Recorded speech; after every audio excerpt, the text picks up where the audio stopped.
ایک چونٹی کہیں جا رہی تھی۔ راستے میں چونٹی کو ایک ٹڈا ملا۔ ٹڈا چونٹی سے کہنے لگا، چونٹی بہن ذرا رک جاؤ، کہاں جا رہی ہو؟ چونٹی رک گئی، پوچھنے لگی، کیا بات ہے؟ ٹڈے نے کہا، میٹھی میٹھی ہوا چل رہی ہے، آؤ باغ میں کھیلتے ہیں۔ چونٹی نے کہا، میں کیسے کھیلوں؟ مجھے تو دانے اکٹھے کرنے ہیں۔ جب برسات کا موسم آئے گا تو چھوٹی چھوٹی چونٹیاں کیا کھائیں گی؟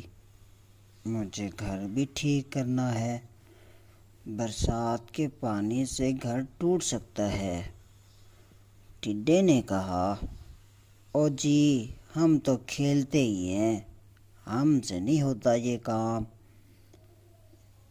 ٹائم گزرتا گیا، ایک دن بادل آ گئے، بارش ہونے لگی۔ ٹڈا بھیگتا ہوا آیا، چونٹی کا دروازہ کھٹکھٹانے لگا۔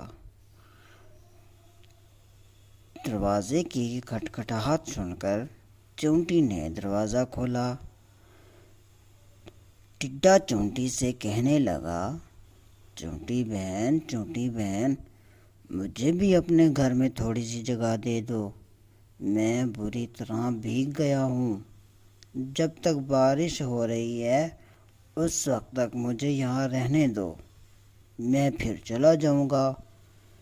چونٹی بولی، بھائی ٹڈے، تم نے سارا سال کام ہی نہیں کیا، تم نے تو اپنا گھر بھی نہیں بنایا، مشکل وقت کے لیے کچھ اناج بھی جمع کر کے نہیں رکھا۔